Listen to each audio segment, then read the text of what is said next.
Hikmah yang pertama adalah, jadi menstruasi itu ada hikmah psikologis, ada hikmah biologis, ada manfaat secara biologis dan ada manfaat secara psikologis. Manfaat secara biologis yang pertama adalah untuk menyehatkan rahim, karena justru melalui darah menstruasi itu maka tubuh kita akan menjadi lebih sehat. Jadi darah itu kan tidak semuanya bisa didaur ulang. Ada darah ketika dia memproses atau menyaring kimia, maka ada darah yang sangat kotor yang harus dikeluarkan, maka itu melalui darah haid. Bagaimana dengan laki-laki? Nah, harusnya laki-laki itu melakukan bekam untuk mengeluarkan darah kotor, karena wanita menstruasi. Makanya ada anjuran Nabi untuk melakukan bekam, pengeluaran darah kotor. Yang pertama itu. Yang kedua, secara biologis, karena memang wanita itu tercipta untuk melahirkan, maka Allah sudah menciptakan wadahnya. Nah, sehingga setiap bulan rahim kita itu selalu mengalami istilahnya apa ya? Sebentar saya buka dulu. Setiap bulan itu rahim kita itu mengalami sebuah proses yang ketika dia tidak dibuahi, maka dia akan luruh melalui dinding rahim yang dinamakan menstruasi. Jadi kita kan punya yang namanya sel telur ya. Kita punya hormon yang diproduksi oleh rahim kita. Di situ ada keterangan di materi saya tadi, keterangan tentang bagaimana proses menstruasi dari perspektif biologisnya. Jadi memang ada hormon yang namanya progesteron dan estrogen, itu yang setiap bulan itu istilahnya selalu berproses, selalu menyiapkan sebuah desain untuk bayi gitu kan. Jadi hormon estrogen dan progesteron itu setiap bulan itu selalu beraktivitas untuk membentuk bayi. Ketika calon janin bayi itu tidak dimasuki sperma, maka dia akan luruh melalui menstruasi. Bayangkan ketika sebuah desain yang akan dipersiapkan, katakanlah bahan baku gitu ya. Jika bahan baku itu yang disiapkan untuk jadi bayi kemudian nggak jadi bayi, basi nggak? Nek orang mesra jadi omongnya jadi. Maka bisa saja dia mengeluh menjadi berbagai macam penyakit. Kan gitu. Makanya ketika dia dibuahi maka akan menjadi jabang bayi. Ketika tidak dibuahi maka akan luruh yang dinamakan menstruasi. Jadi menstruasi itu merupakan salah satu saluran pembuangan kotoran kita. Jadi berbagai. Ketiga, manfaat secara biologis tentang menstruasi itu adalah menetralkan hormon-hormon yang memicu mood ya. Jadi kenapa kalau orang menstruasi itu cenderung sensitif ya? Karena memang kenaikan estrogen dan progesteron itu akan memicu kenaikan jumlah hormon adrenalin.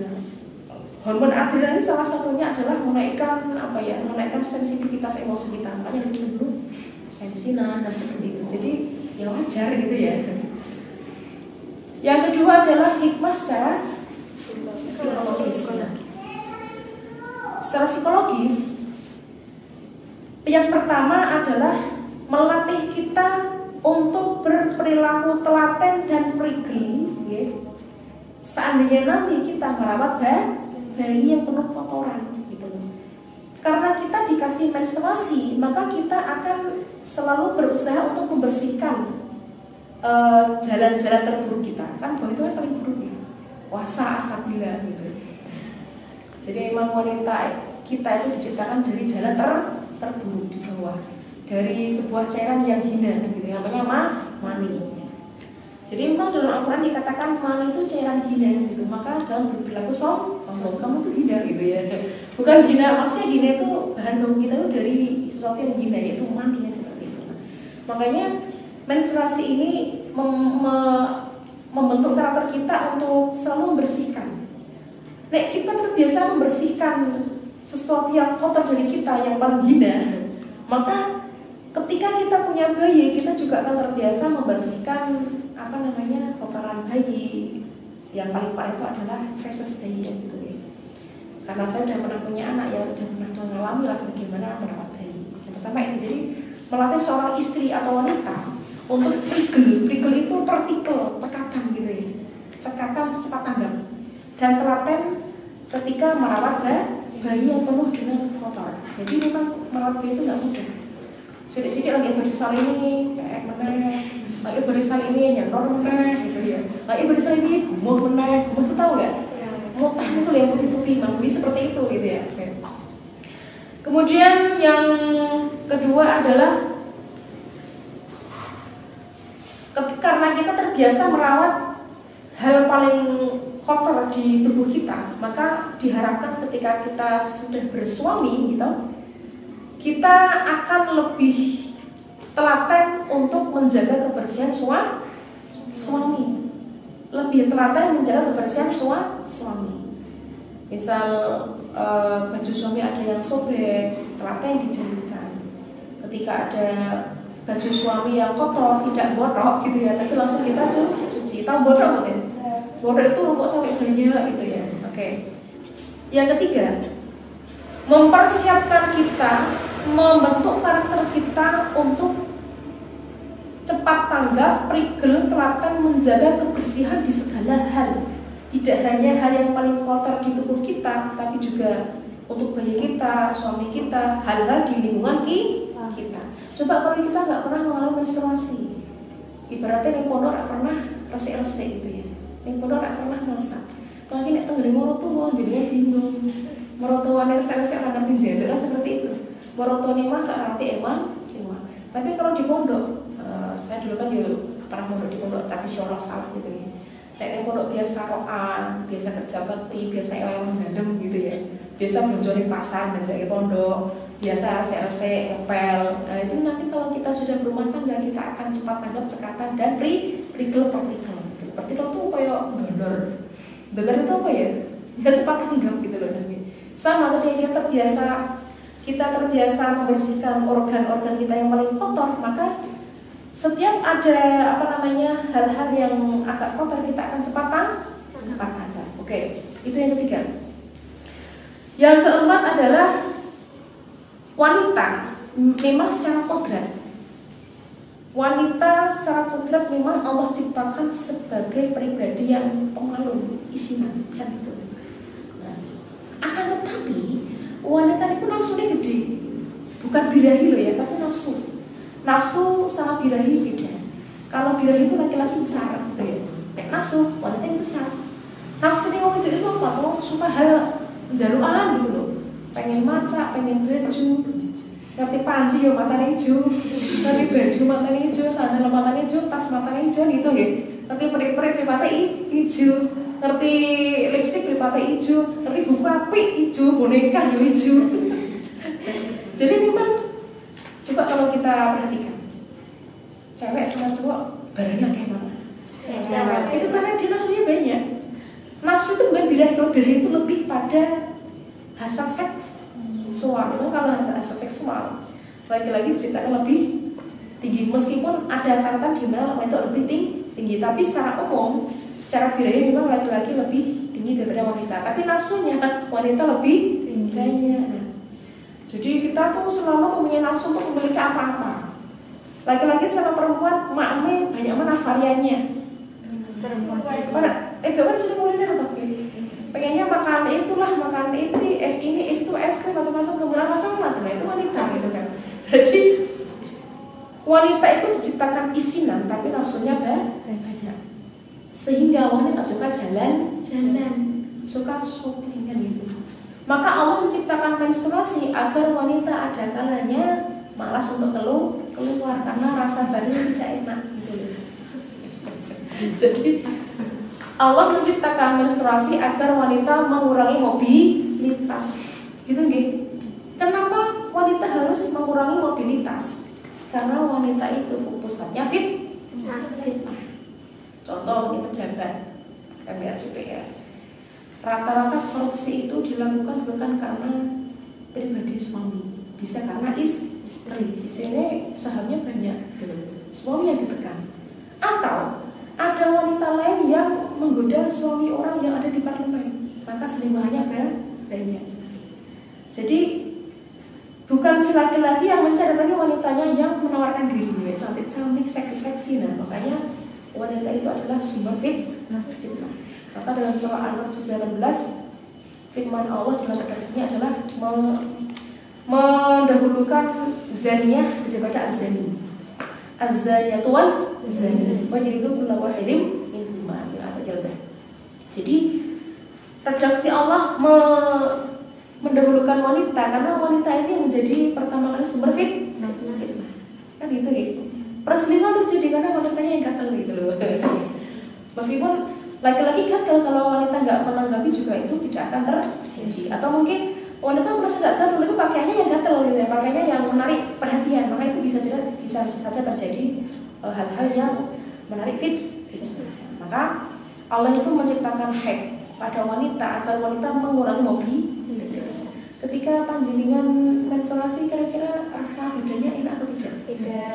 Potongnya sumeng, lemes, berkunang-kunang gitu ya, kadang pusing gitu. Maka tujuannya agar kita mengurangi mobilitas. Pertama itu. Selanjutnya, ketika haidnya deras kan kita izinkan kalau ujuk-ujuk aku naik kendaraan bocor ya, nah gitu. Makanya yang sudah di rumah saja gitu ya.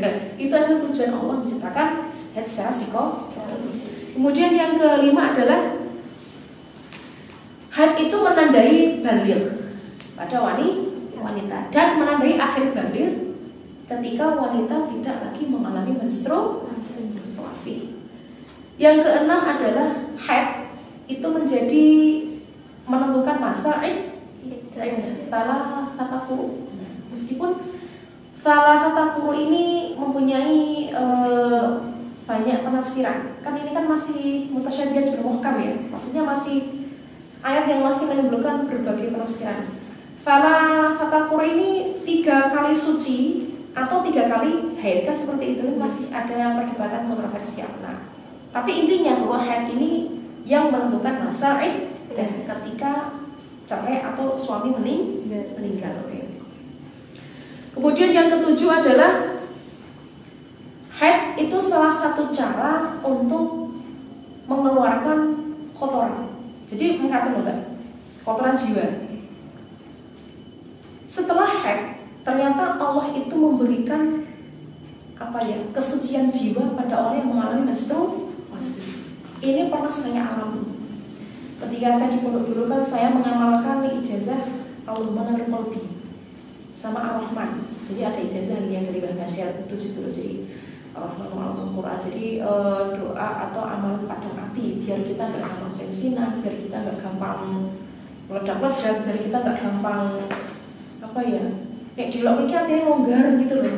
Terus nek karo wong itu juga longgar diutangi orang muring-muring, terus nek misalkan dilok ki orang serian kanten, di kondo wong ya hatinya sabar ya namanya. Saya pernah mengamalkan doa, ya sekarang masih gitu, tapi yo kadang-kadang eling gitu ya. Nek nek kondo kan seneng-senenge kita ngamalkan amal hilak untuk perane gitu ya. Jadi dulu saya mengamalkan Allahumma naqra'u bi nuri tayyibika wa atimul amin. Al-Rahman Al-Quran ini yang ujung-ujungnya adalah nawir qalbi. Saya undur kan amal kan tidak boleh dilakukan. Ketika saya habis undur, kemudian saya sholat, kan saya bersuci waktu itu waktu asar. Saya suci. Ketika saya suci baru sholat saya ngamal ke doa padang hati itu kayak ada semacam beban yang diangkat di tubuh saya. Akhirnya saya merasakan dikani bayi, ternyata tenang ya. Haid itu disucikan jiwanya. Maka ketika kita habis menstruasi, rasanya enteng, kayak kita mengalami sebuah refreshing gitu loh, refresh. Kayak komputer mengalami refresh. Jadi jangan Anda kira bahwa haid itu hanya biologis saja, tapi secara spiritual memang Allah mensucikan jiwa kita. Jadi kita berhaid ya, sholat khusyuk nggak tenang. Nggak percaya rasakan sensasinya. Tapi nek selain suci, ya buntu mereka pikirannya, aku ada pengen hadir tahu. Gimana sih? Karena sudah banyak racun yang penuh dalam diri kita, maunya perlu dikeluarkan melalui darah. Karena spiritual kita, emosi kita, kognitif kita sifatnya hormonal. Jadi dalam konteks biopsikologi itu ada keterkaitan antara psikis dan biologis. Misalkan ini keterkaitan antara psikis dan biologis. Ketika kita puasa, ketika kita menahan lapar, itu ada semacam hormon yang dikeluarkan ketika kita lapar. Hormon itu yang mengaktifkan saraf-saraf kita. Saraf itu yang kemudian menjadikan hati nurani kita lebih tajam. Maka santri dulu zaman saya itu dianjurkan untuk riyadhah poso, karena akan meningkatkan rasa hati kita tentang kepercayaan Allah. Nek benki ya nggak ma'rifat belum makomnya, tapi kita benar-benar berarti itu sensitif banget ya Allah gitu loh. Yang kedua, puasa itu akan mengaktifkan sel-sel saraf dalam otak kita. Maka orang yang puasa cenderung lebih cerdas, kecuali orang yang mengalami penyakit tertentu yang tidak dianjurkan puasa seperti itu. Nah, jadi ada puasa itu kan biologis, kenaikan spiritual adalah nilai psikologisnya. Jadi memang ada sama seperti hubungan antara menstruasi dengan keentengan jiwa kita. Ketika banyak getah dalam tubuh kita dikeluarkan, maka hormon yang muncul adalah hormon yang bersih, maka akan meningkatkan sensitivitas kita, akan meningkatkan kecerdasan kita seperti itu. Okay? Kemudian yang ke-8 adalah, bagi yang sudah menikah, menstruasi itu akan muncul semakin dalamnya gejolak cinta pasangan gitu. Karena apa? Semakin lama diupet ya, semakin tinggi rasa-rasa pengen berpelukan, misalkan seperti itu. Misalkan jenengan sama sang suami berpisah lama, kira-kira kerindunya tinggi bukan? Tapi nak sering ketemu biasa gue. Nah, maka menstruasi ini meningkatkan kasih sayang antara suami dan istri. Yang ketiga adalah tentang definisi haid. Haid itu secara lughah atau harfiah itu adalah mengalir. Secara syar'i atau istilahan, darah yang keluar dari wanita yang tidak disebabkan karena istihadah atau tidak disebabkan karena penyakit. Nah, itu adalah pengertian menstruasi. Jadi ada makhluk yang mengalami menstruasi ada 8. Pertama manusia. Manusia itu diarani hewan. Manusia itu adalah animal culture atau hewan yang berbudaya. Jadi manusia itu adalah animal culture, hewan yang berbudaya. Yang kedua adalah onta. Jadi onta juga mengalami menstruasi. Yang ketiga adalah anjing, serigala atau anjing biasa. Itu juga mengalami menstruasi. Yang keempat adalah kelelawar. Yang kelima adalah kuda. Yang keenam adalah cecak. Cecak itu juga mengalami menstruasi. Yang ketujuh adalah kelinci juga mengalami menstruasi. Dan semuanya itu adalah hewan mamalia. Yang terakhir adalah gobo, hiena, hewan hiena. Jadi itu semacam hewan yang mirip serigala, tapi dia bukan serigala. Masalah gobo sendiri para ulama mengalami kontroversi tentang keharaman dagingnya. Ada yang mengatakan gobo itu dia binatang yang halal dimakan karena hadis Nabi. Tapi hadisnya kayaknya masih dianggap hasan. Yang sahih mengatakan gobo itu haram karena meskipun Nabi tidak menyatakan gobo, tapi Nabi menyatakan bahwa semua hewan yang punya taring yang buas maka haram daging dimakan. Maka atas dasar itu maka gobo secara masyhur itu dihukumi haram.